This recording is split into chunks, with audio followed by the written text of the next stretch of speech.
We usually think about black boxes or the mysterious brain inside of an AI, an invisible engine that few people understand the workings of. But what happens when hackers turn your inbox into a black box? So there's a new class of threat known as the zero-click worm. It doesn't need you to download a suspicious file. It doesn't need you to click any links. All it needs you to do is read an email. But most importantly, I'm going to share what you can do to defend yourself. So today, I'm going to break down the ways that hackers are weaponizing AI right now. From sleeper agents that hide in your code to agentic systems that hack autonomously without human intervention.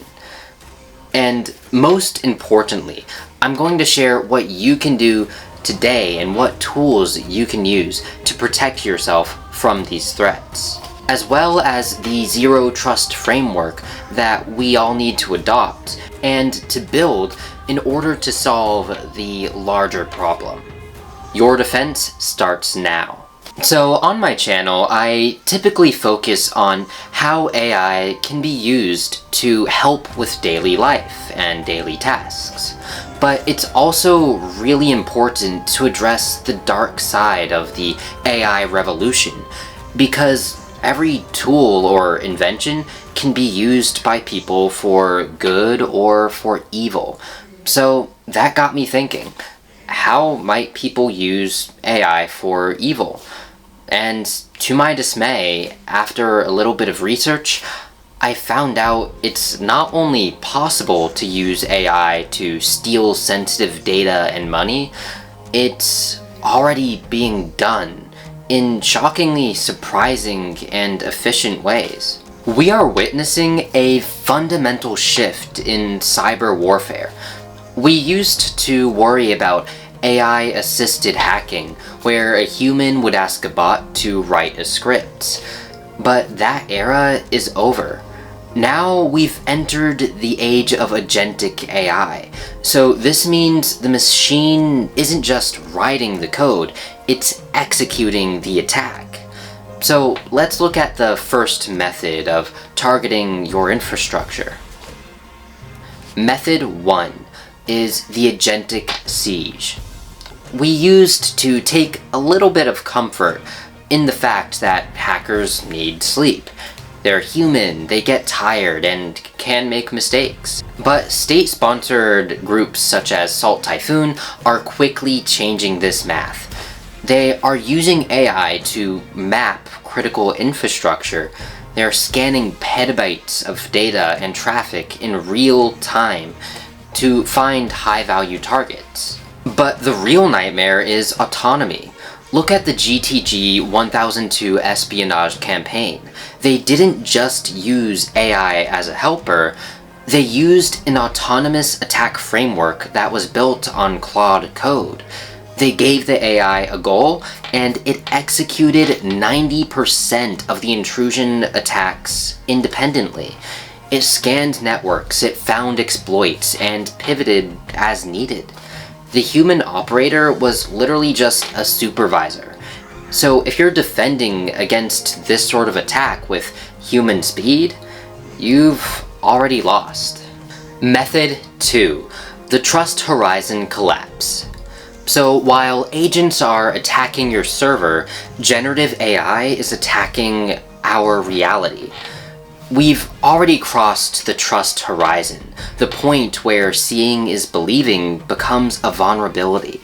The engineering firm Arup learned this the hard way. They lost $25 million in a single transaction. How? An employee was suspicious of an email request, so they did the smart thing. They requested a video call to verify. They hopped on the call. They saw their CFO, they saw their colleagues, and they heard their voices too. But every single person on that call was an AI deepfake, real-time face swapping and real-time voice cloning. The employee was the only human in the room. This is the literal industrialization of fraud. The same method, paired with existing software and technology, can be used to steal money from essentially anyone. You can receive a call from a relative's number, and in their voice, requesting help in the form of sending money, and back up their story with video evidence. Now, before I get to method 3, the first sort of AI attack that I mentioned at the start of this video, just a little bonus one in here too.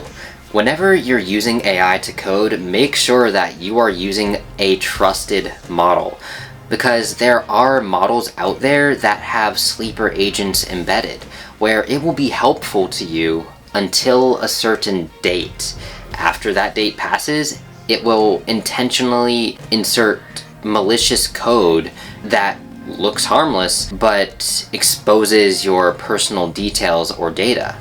Now for method 3, the zero-click worm. So what if AI isn't faking you or writing malicious code?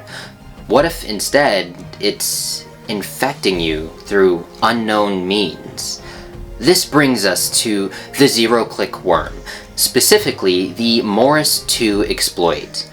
So here's the logic. An attacker sends an email with a hostile text prompt hidden in the body. You might not even see it, but your AI email assistant does. The prompt tells your AI to exfiltrate your sensitive data. And then, this is the viral part, it tells your AI assistant to copy that malicious prompt into your outgoing replies. It spreads from agent to agent, turning your productivity tools into a botnet. And the crazy part is, traditional antivirus can't even detect this, because it isn't a malicious file, link, or code. It's just natural language.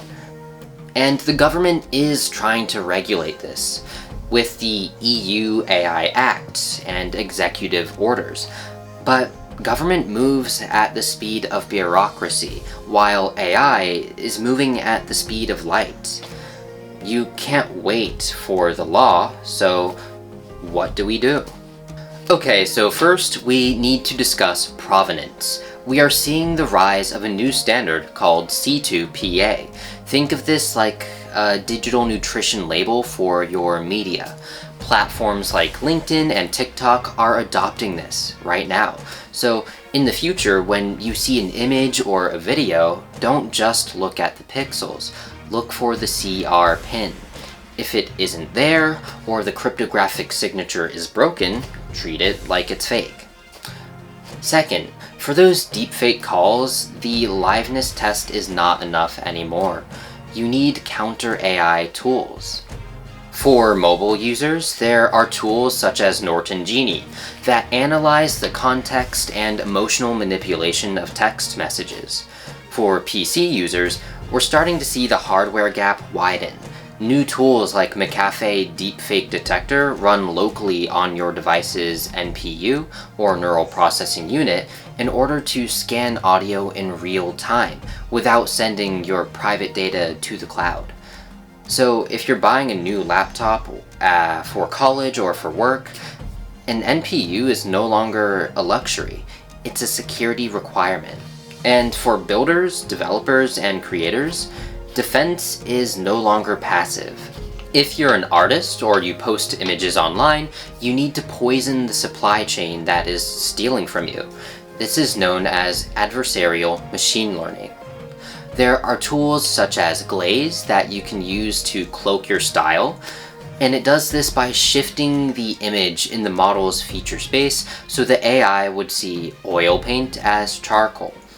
It makes it more difficult for your unique style of art to be replicated by a machine. Another tool is called Fox. This can be used for personal photos. It adds invisible noise to your pictures that prevent facial recognition from building a profile on you. This makes it far more difficult for AI to replicate your face for deepfakes or for blackmail. And for cybersecurity, we are entering the era of the Bionic Hacker. The volume of automated attacks is far too high for humans to handle alone. We need human machine learning, where AI agents handle the high-speed pattern recognition and reconnaissance, while you provide the strategic intuition. The future of security is a race between the sword and the shield. While governments debate soft law, your safety depends on hard tech. The era of passive consumption is 100% over. You need to verify the provenance of what you see with C2PA, and you need to cloak what you create with tools such as Glaze, Fox, or Nightshade, which is similar to Fox. And you also, if you can, need to deploy your own agents to guard your digital perimeter. Whatever happens, don't let the black box stay black. Open it up. And never assume that the voice on the phone is human. Anyway, that's it for today. So build faster, but verify everything.